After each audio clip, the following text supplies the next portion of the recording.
दोस्तों, ये घटना सन 1987 से 1995 के बीच घटित हुई। ये कहानी एक ऐसी हिंदुस्तानी लड़की की है जो एक आदमी के प्यार में पड़कर उसके साथ अफगानिस्तान चली जाती है और उस समय अफगानिस्तान तालिबानियों के कब्जे में था। वहाँ उनकी तानाशाही चलती थी। तो क्या हुआ उस लड़की के साथ, आइए कहानी में जानते हैं।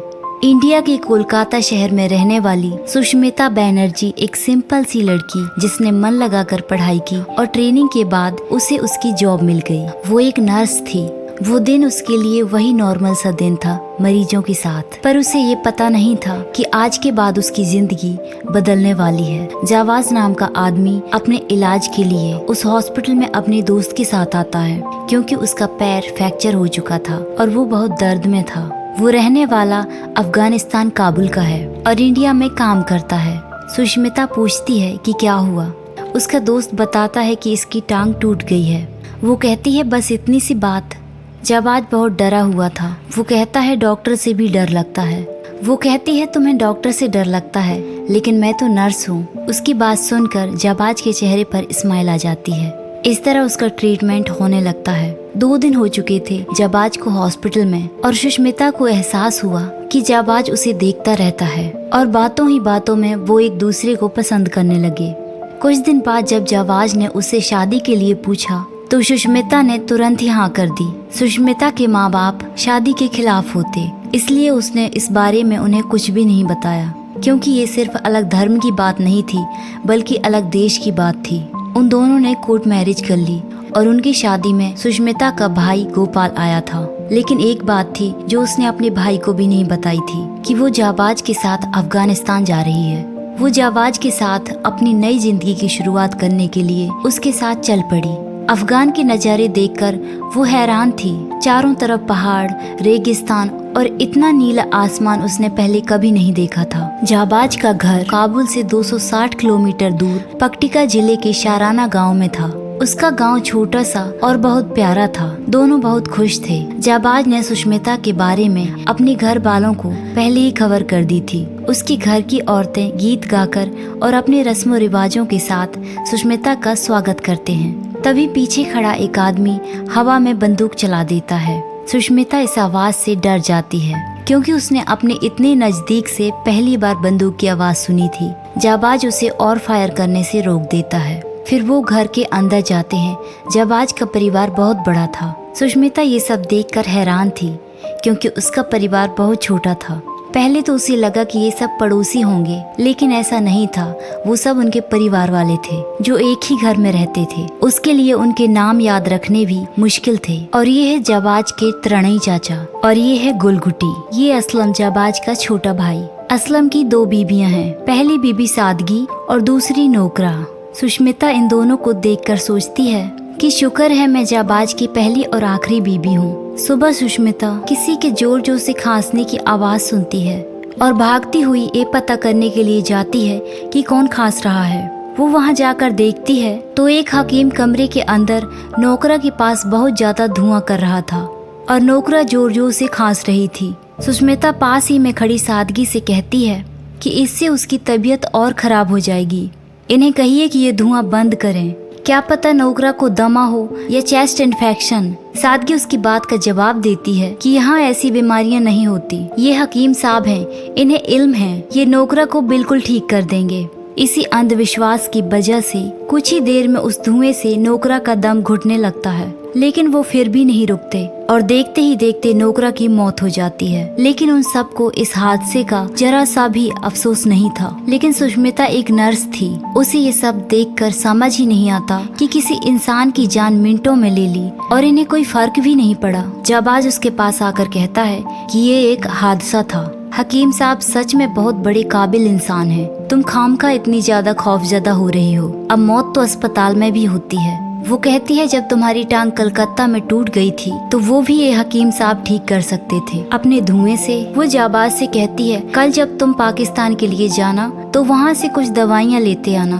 मैं घर वालों की छोटी मोटी तकलीफें तो दूर कर ही सकती हूँ। वो कहता है ठीक है ले आऊंगा। उसे लगता था कि यहाँ हॉस्पिटल ना होना बहुत बड़ी मुसीबत है, लेकिन सुष्मिता की जिंदगी में इससे भी बड़ी मुसीबत आने वाली थी। कुछ दिन बीतने के बाद अब जाबाज पाकिस्तान से वापस आने वाला था। सुष्मिता उसका इंतजार कर रही थी, लेकिन उसे नहीं पता था कि उसका इंतजार कोई और भी कर रहा है। जाबाज ने सुष्मिता को दवाइयों का बैग पकड़ाया और अंदर चला गया। वो त्रणई चाचा को दवाई देती है कि चाची ने मुझे पेट के दर्द के बारे में बताया था, ये दवाई आप उन्हें दे दीजिए। वो दवाइयाँ लेकर ऊपर आई तो उसने देखा कि गुलगुटी उसके कमरे से बाहर निकली और उसके पीछे जाबाज था। वो अपनी बेटी के पास जाकर कहता है कि देखो तुम्हारे लिए अब्बू क्या लेकर आए हैं। ये बात पास ही में खड़ी सुष्मिता सुन लेती है। ये सुनते ही उसके पैरों तले जमीन खिसक गई। शिरीन गुलगुटी और जाबाज की बेटी थी। वो जाबाज से कहती है कि तुमने इतना बड़ा धोखा दिया मुझे, अपने माँ बाबा को भी कुछ नहीं बताया। वो कहती है मैंने भरोसा किया था तुम पर, और गुस्से में जाबाज को धक्के मारने लग जाती है। पास ही में खड़ा असलम कहता है भाईजान इनसे कहिए कि आवाज नीची कर लें, पहले से शादीशुदा है तो क्या हुआ, ये यहाँ के रिवाज हैं और बाहर से तो ये आई हैं। वो वहाँ से गुस्से में चली जाती है। रात को जाबाज जब उसके पास आता है तो वो कहता है कि मेरा प्यार तुम्हारे लिए पाक है, गलती ये की है कि मैंने तुम्हें गुलगुटी के बारे में नहीं बताया। मैं जानता था कि जिस दिन तुम्हें पता चलेगा तो तुम्हें बहुत तकलीफ होगी, इसलिए मैंने गुलगुटी और सारे घर वालों को कहा था कि तुम्हें ये बात पता ना लगने दे। मैं तुम्हारा गुनहगार हूँ, हो सके तो तुम मुझे माफ कर देना। सुष्मिता रो रही थी और वो कुछ भी नहीं कहती। जाबाज वहाँ से चला जाता है। अगली सुबह सुष्मिता के पास त्रणई चाचा की पत्नी आती है। वो उसे उस दवाई के लिए शुक्रिया अदा करती है क्योंकि वो दवा काम कर गई थी और उसे साहिब कमाल कहकर बुला रही थी। उसने कलकत्ता वापस जाने का मन बना लिया था, लेकिन जब उस औरत को उसने शुक्रिया अदा करते हुए देखा, उसे लगा कि शायद वो इसलिए अफगानिस्तान आई है। उसने सोच लिया था कि वो यहीं रहकर एक डिस्पेंसरी खोलेगी, क्योंकि यहाँ दूर दूर तक कोई भी हॉस्पिटल नहीं था और ना ही कोई डॉक्टर। वो एक क्वालिफाइड डॉक्टर नहीं थी, लेकिन यहाँ गाँव के लोगों से बीमारियों के बारे में सबसे ज्यादा जानती थी। वो सोचती है कि यहाँ कितने लोगों की जान हकीमों की गलत इलाज से चली जाती है, मैं क्यों ना इन लोगों की जान बचाऊं, और वो यहीं रह जाती है। पाकिस्तान और काबुल से अक्सर लोग आया जाया करते थे। वो सब उसके लिए दवाइयाँ लाने के लिए तैयार थे। वो अपने डिस्पेंसरी की तैयारी में लगी हुई थी। तभी वहाँ जाबाज आता है। वो उसे कुछ बताने की कोशिश करता है, लेकिन वो उस पर ध्यान नहीं देती और उसे इग्नोर करती है। फिर जाबाज अचानक वहाँ से चला जाता है। 6 दिन बीत गए थे, लेकिन जाबाज घर वापस नहीं आया था। सुष्मिता गुलगुटी के पास भी जाती है, लेकिन उसकी हिम्मत नहीं पड़ती जाबाज के बारे में पूछने की। फिर एक दिन त्रणई चाचा असलम को बताता है कि जाबाज कलकत्ता खैरियत से पहुंच गया है, और त्रणई चाचा सुष्मिता को एक टेप देता है कि ये जाबाज ने तुम्हारे लिए भेजी है। उस टेप रिकॉर्डर में उसने कहा था कि मुझे अचानक कलकत्ता आना पड़ा क्योंकि अब्दुल चाचा की तबीयत खराब हो गई थी और यहाँ का काम देखने वाला कोई नहीं था। वो कहता है घर में इतने सारे लोग हैं, किसी न किसी को तो कमाने जाना पड़ेगा। यदि मैं तुम्हें ये बात बताता तो शायद तुम निकाह ही तोड़ देती, इसलिए मैंने तुम्हें ये बात नहीं बताई।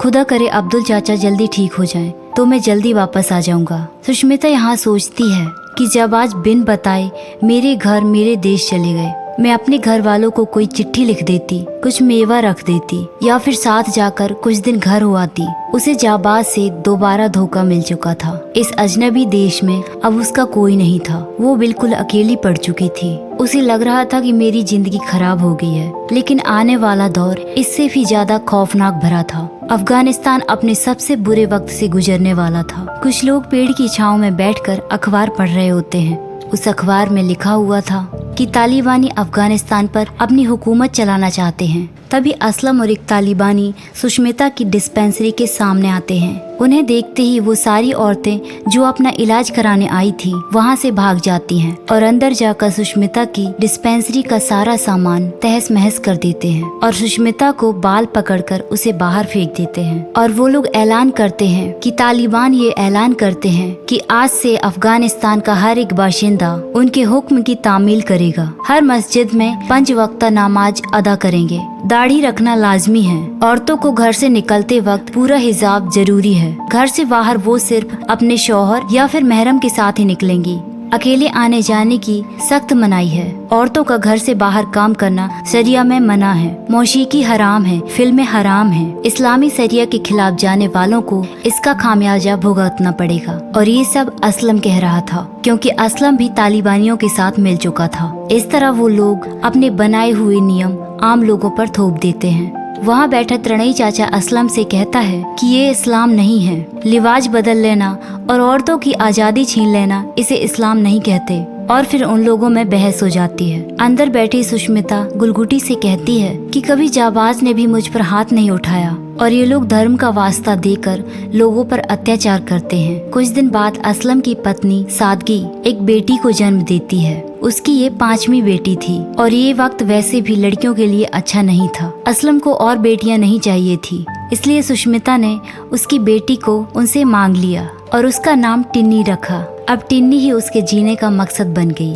6 सालों के बाद अफगानिस्तान पूरी तरह तालिबानियों के गिरफ्त में आ गया था। अब असलम और उसके घर वाले सुष्मिता को बहुत ज्यादा तंग करने लग गए थे। वो सब भूल चुके थे कि उसका शौहर उन सब के पेट पाल रहा है। वो जब भी जाबाज से इस बारे में बात करती तो वो यही कहता था कि मैं जल्दी वापस आ जाऊंगा, पर ऐसा हुआ नहीं। एक दिन त्रणई चाचा का बेटा कोलकाता से जाबाज की भेजी हुई टेप सुष्मिता को देने जाने लगता है। तभी तालिबानी उसे टेप खो लेते हैं और उसे बहुत मारते हैं। उसी वक्त टिन्नी भी बाहर थी। वो तालिबान कहते हैं कि इस बच्ची का हिजाब कहाँ है। असलम टिन्नी को हिजाब पहनाने लगता है, लेकिन सुष्मिता उसे रोकने के लिए जाती है और असलम उसे थप्पड़ मार देता है। अब उसने सोच लिया था कि मैं अफगानिस्तान से वापस अपने देश भाग जाऊंगी। सुष्मिता अपनी पैकिंग कर रही होती है, तभी वहाँ गुलगुटी आती है। वो पूछती है कि आप क्या कर रही हैं और कहाँ जाने की तैयारी कर रही हैं। उसकी यहाँ एक सहेली भी बन चुकी थी, इसलिए वो बताती है कि वो अपनी सहेली के यहाँ जा रही है। वो बताती है कि मैंने बहुत दिन से उसे देखा नहीं है और टिन्नी भी उसके बच्चों के साथ खेल लेगी। गुलगुटी कहती है कि मैं भी आपके साथ चलूंगी, वहाँ से मैं अपनी बहन के यहाँ चली जाऊंगी। सुष्मिता हिचकिचाते हुए हाँ कर देती है। वो दोनों टिन्नी को लेकर सफर में निकल जाती हैं। पहाड़ी इलाका बेहद सुनसान था। गुलगुटी उसे कहती है कि मुझे पता है कि आप यहाँ से भाग रही हैं, लेकिन मैं आपकी मदद करना चाहती हूँ। अब उसे समझ आ चुका था कि एक गुलगुटी ही उसकी अपनी थी। तभी वहाँ सामने से सुष्मिता जिस सहेली के घर जा रही थी, उसका पति वहाँ आ जाता है। वो कहता है कि मुझे असलम ने बताया था कि आप मेरे घर पर आ रही हैं, इसलिए उसने मुझे भेजा है आपको साथ ले जाने के लिए। लेकिन मुझे कुछ काम है, इसलिए आप चले जाइए, मैं आपको घर पर ही मिलूंगा, मैं आपको खुद नहीं पहुंचा पाऊंगा। ये तीनों जैसे तैसे करके यहाँ से निकलकर आगे एक गाड़ी में लिफ्ट ले लेती हैं और वहाँ से चली जाती हैं। लेकिन उसकी सहेली का पति असलम को ये सब बता देता है। गुलगुटी से विदा लेकर वो आगे अपने सफर में अपनी बेटी टिन्नी के साथ निकल जाती है और फिर वो काबुल पहुंच जाती है। वहाँ उससे उसका पासपोर्ट पूछा जाता है। वो बताती है कि मेरा पासपोर्ट मेरे हस्बैंड अपने साथ इंडिया ले गए। वो आदमी उससे कहता है कि आपके पास और कोई और भी सर्टिफिकेट है, जैसे आधार कार्ड, स्कूल सर्टिफिकेट, कुछ तो होगा आपके पास। वो कहती है मेरे पास कुछ भी नहीं है। वो आदमी उससे कहता है कि मैं आपके लिए इतना कर सकता हूँ कि दिल्ली फोन करके मैं आपके ट्रैवलिंग पेपर मंगवा सकता हूँ। आपका नया पासपोर्ट भी बन जाएगा, लेकिन इसमें 1 हफ्ते का टाइम लगेगा। ये सुष्मिता के लिए बहुत ज्यादा टाइम था। वो इतना इंतजार नहीं कर सकती थी और वो सोचती है यदि मैं इंतजार कर भी लूंगी तो मैं रहूंगी कहाँ। अब उसके सामने बहुत बड़ी मुश्किल थी। वो जब वहाँ से बाहर निकल कर आती है तो अपने सामने असलम को पाती है। असलम उसे पकड़कर घर ले आता है और उसे एक कमरे में बंद कर देता है। असलम एक आदमी का नाम लेता है जो एक तालिबानी था कि वही अब फैसला लेगा कि इसके साथ क्या किया जाए। रात को चोरी छिपे गुलगुटी उसके कमरे में आती है। वो कहती है कि आप यहाँ से निकल जाइए, मैं आपकी मदद करूँगी। सुष्मिता रात के अंधेरे में वहाँ से भाग जाती है। इतनी घबराहट और अंधेरे में उसे पता ही नहीं चल पा रहा था कि सही रास्ता कौन सा है। वो फिर भी भागती रही, जितना तेज भाग सकती थी वहाँ से भागी। तभी एक गाड़ी उसके पीछे आने लगी। ये कोई भी हो सकता था। एक अकेली लड़की इस अंधेरी रात में, कोई सफाई नहीं चलती, लेकिन इतने साल अफगानिस्तान में रहने पर उसे पता था कि क्या कहना है। वो उस आदमी से पूछती है कि आप काफिर हैं या मुसलमान। वो आदमी कहता है मुसलमान। और आप इतनी रात गए कहाँ जा रही हैं? वो कहती है कि मैं एक डॉक्टर हूँ और मुझे पता चला है कि गांव में कोई बहुत ज्यादा बीमार है, उन्हें ही देखने जा रही हूँ। वो कहता है कि आपका जाना इतनी रात को सही नहीं है। मौलाना रशीद का घर यही मस्जिद के पास है, आप आज रात वहीं रुक जाइए, सुबह चले जाना। उसे पता था कि मैं सीधा मौत के मुंह में जा रही हूँ, लेकिन उस वक्त उसके पास और कोई चॉइस नहीं थी। वो मौलाना उसे एक कमरे में भेज देता है। उस वक्त उसकी जिंदगी उसके हाथों में नहीं थी। उसे हर पल होशियार रहना था।